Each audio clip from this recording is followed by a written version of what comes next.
So you have two different retailers that manage to really listen to their customer. They manage to really, I think, get to know their customer at a pretty intimate level. And because they do that, because they listen, because they talk to them all the time, they have extreme loyalty. Well, and you talk about value, and it's interesting because for the Walmart consumer, the value is the low price, right? You're going to give me the lowest price. For a Nordstrom consumer, yeah, they don't drop their prices, but there is another value equation there. And I'm just curious if the customer service element keeps coming up with Nordstrom, or are they as strong on that? So do women feel like they're getting more even though they're not paying, those lower prices as perhaps some other department stores? Yeah, the Nordstrom customer, and again, the Nordstrom customer is more similar demographically to the woman you talked about at the beginning of the show, the Coach Queen shopper. Yeah. So she is higher income, but she has little time. She is pressured. She has a hectic life. And that service and that gracious environment is something that she really just loves. She can go in and they will just turn cartwheels for her and do whatever she needs, in terms of finding her what she needs and finding her the right size and so on. And the whole environment is so lovely and beautiful and gracious that she feels like she's having a spa experience in the store. And then at the same time, the fashion or the items that she's getting, she knows they're always very high quality.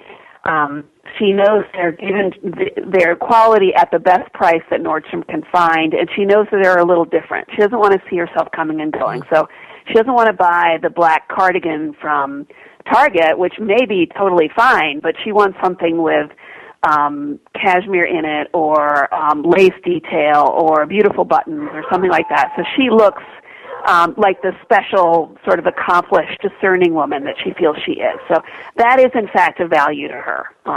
So she really appreciates that from Nordstrom. Yep. Well, I can't wait to hear about the results of your upcoming What Women Want survey. I know you said that you'll have that out around Mother's Day. So hopefully, maybe we can have you back on to share the results of that. Beth and Mary, it's always a pleasure to have you on Purse Strings. Thanks so much for being on today. Thank you. And for everyone listening today, if you want to learn more about Ginger, check out gingerminneapolis.com. You'll learn more about Beth and Mary and all the wonderful things that they do for brands there at Ginger. Thanks to my producer, George, for another great show. And join me right here for another edition of Purse Strings next Tuesday at 3 o'clock Eastern Time. Until then, make it a great one.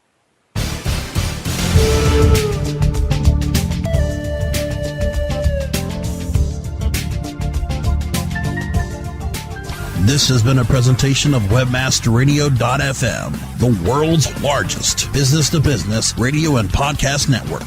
We welcome you to sample past episodes of this program, as well as our complete library of programs, on demand or on the air via our 24/7 live audio stream at www.webmasterradio.fm. The opinions expressed on this program are those of the guests and hosts and do not necessarily reflect those of WebmasterRadio.fm's management or sponsors. Any rebroadcast or redistribution without authorized consent of WebmasterRadio.fm is prohibited.